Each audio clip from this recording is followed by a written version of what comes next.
Profetas e Reis. Capítulo 40. O sonho de Nabucodonosor. Este capítulo é baseado em Daniel 2. Logo depois que Daniel e seus companheiros entraram no serviço do rei de Babilônia, ocorreram acontecimentos que revelaram a uma nação idólatra o poder e a fidelidade do Deus de Israel. Nabucodonosor teve um sonho singular, pelo qual seu espírito se perturbou e passou-se-lhe o seu sono. Mas embora a mente do rei estivesse profundamente impressionada, foi-lhe impossível, quando despertou, recordar as particularidades.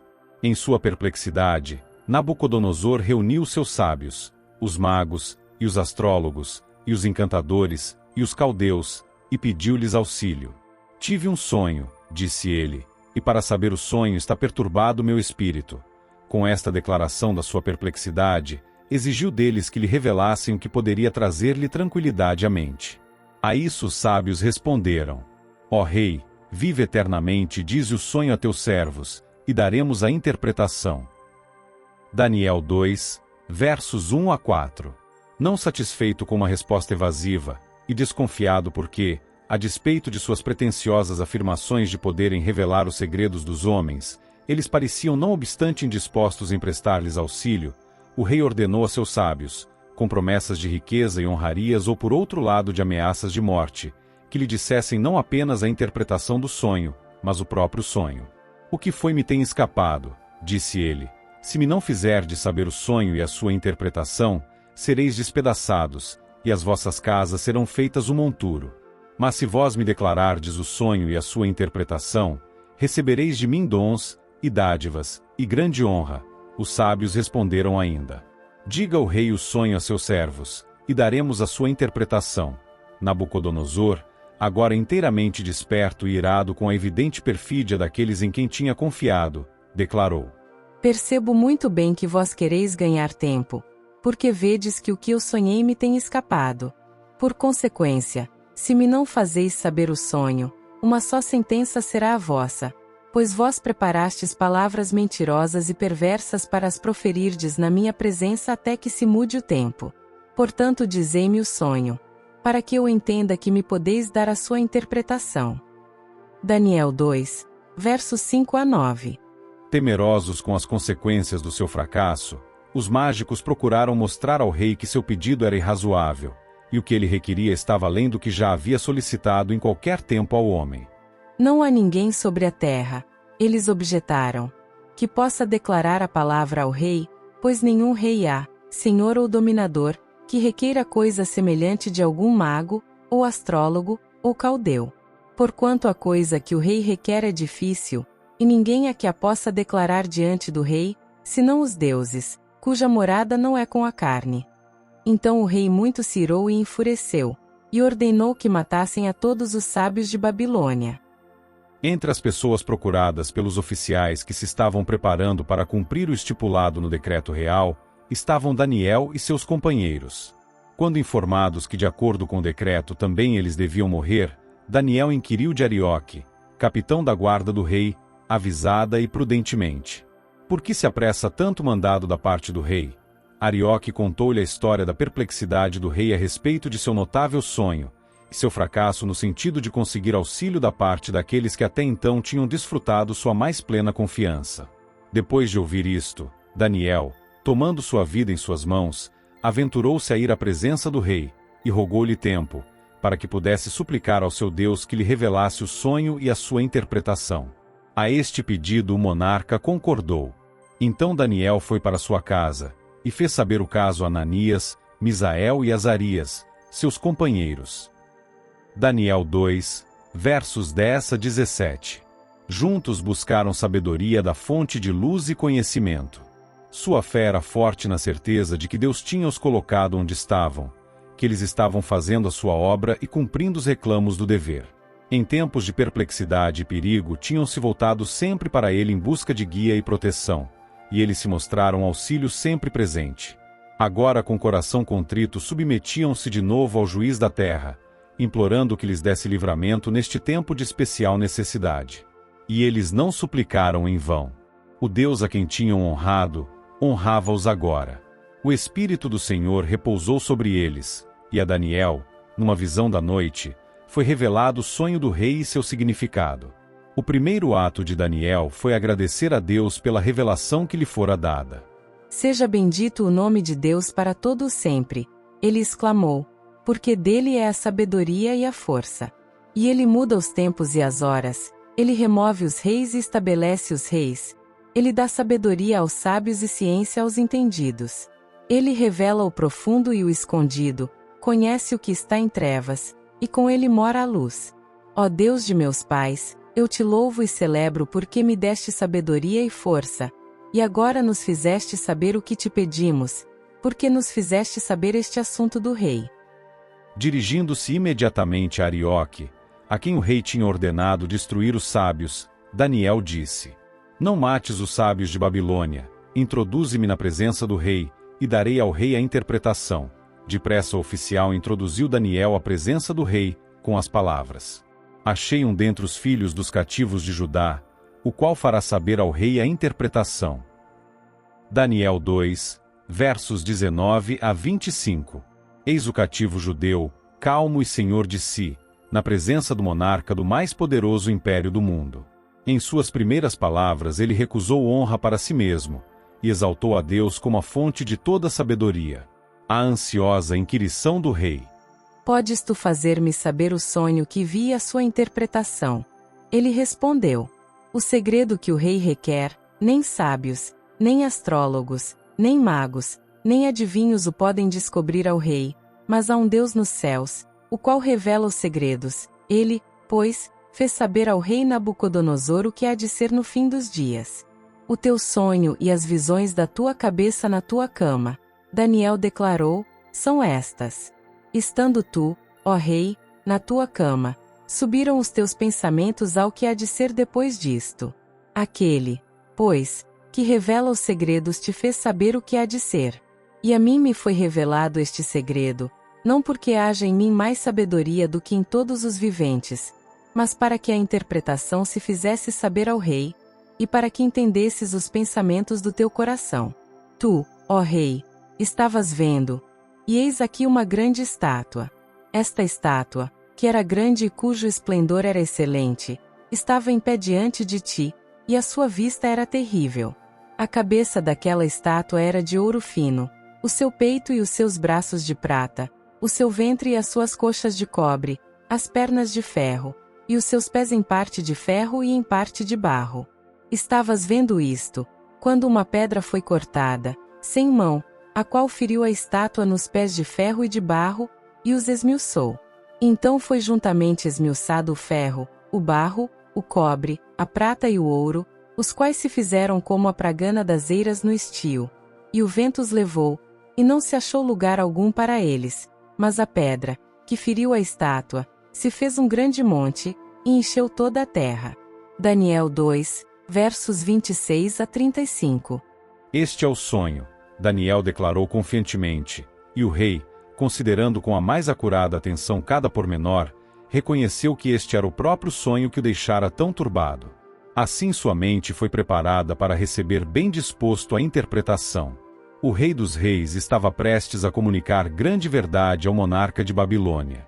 Deus iria revelar que ele tem poder sobre os reinos do mundo, poder para pôr e depor reis.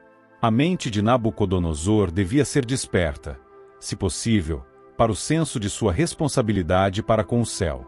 Os acontecimentos do futuro, cujo alcance vai até o tempo do fim, deviam ser expostos perante ele. Tu, ó rei, és rei de reis, Daniel continuou. Pois o Deus do céu te tem dado o reino, o poder, e a força, e a majestade. E onde quer que habitem filhos de homens, animais do campo, e aves do céu, ele tos entregou na tua mão, e fez que dominasses sobre todos eles, tu és a cabeça de ouro. E depois de ti se levantará outro reino, inferior ao teu, e um terceiro reino de metal, o qual terá domínio sobre toda a terra. E o quarto reino será forte como o ferro, pois, como o ferro esmiuça e quebra tudo, como o ferro quebra todas as coisas, ele esmiuçará e quebrará. E, quanto ao que viste dos pés e dos dedos, em parte de barro de oleiro, e em parte de ferro, isso será um reino dividido, contudo haverá nele alguma coisa da firmeza do ferro, pois que viste o ferro misturado com barro de lodo. E como os dedos dos pés eram em parte de ferro e em parte de barro, assim por uma parte o reino será forte, e por outra será frágil. Quanto ao que viste do ferro misturado com barro de lodo, misturar-se-ão com semente humana, mas não se ligarão um ao outro, assim como o ferro não se mistura com o barro. Mas, nos dias destes reis, o Deus do céu levantará um reino que não será jamais destruído, e este reino não passará a outro povo, esmiuçará e consumirá todos estes reinos, e será estabelecido para sempre. Da maneira como viste que do monte foi cortada uma pedra, sem mãos, e ela esmiuçou o ferro, o cobre, o barro, a prata e o ouro, o Deus grande fez saber ao rei o que há de ser depois disto. E certo é o sonho, e fiel a sua interpretação. Daniel 2, versos 37 a 45. O rei estava convencido da verdade da interpretação, e em humildade e temor caiu sobre o seu rosto e adorou, dizendo: Certamente, o vosso Deus é Deus dos deuses, e o Senhor dos reis, e o revelador dos segredos, pois pudeste revelar este segredo. Nabucodonosor revogou o decreto de eliminação dos sábios. A vida deles fora poupada em virtude da união de Daniel com o revelador dos segredos. E o rei engrandeceu a Daniel, e lhe deu muitos e grandes dons e o pôs por governador de toda a província de Babilônia, como também por principal governador de todos os sábios de Babilônia. E pediu Daniel ao rei, e constituiu ele sobre os negócios da província de Babilônia Sadraque, Mesaque e Abed-nego, mas Daniel estava às portas do rei. Daniel 2, versos 46 a 49. Nos anais da história humana, o desenvolvimento das nações, o nascimento e queda dos impérios, aparecem como que dependendo da vontade e proeza do homem. A configuração dos acontecimentos parece determinada em grande medida pelo seu poder, ambição ou capricho. Mas na palavra de Deus a cortina é afastada, e podemos ver acima, para trás e pelos lados as partidas e contrapartidas do interesse, poder e paixões humanos, os agentes do Todo Misericordioso, executando paciente e silenciosamente os conselhos de sua própria vontade. Em palavras de incomparável beleza e ternura, o apóstolo Paulo expôs diante dos filósofos de Atenas o divino propósito na criação e distribuição dos povos e nações. O Deus que fez o mundo e tudo o que nele há, declarou o apóstolo, de um só fez toda a geração dos homens, para habitar sobre toda a face da terra, determinando os tempos já dantes ordenados, e os limites da sua habitação, para que buscassem ao Senhor, se porventura, tateando, o pudessem achar. Atos dos Apóstolos 17, versos 24 a 27. Deus tem tornado claro o fato de que quem quiser pode entrar no vínculo do concerto. Ezequiel 20, verso 37. Seu propósito na criação era que a terra fosse habitada por seres cuja existência seria uma bênção para si mesmos e de uns para com outros, e uma honra para o seu Criador. Todos que o desejassem poderiam identificar-se com este propósito. Destes é dito: esse povo que formei para mim, para que me desse louvor. Isaías 43, verso 21.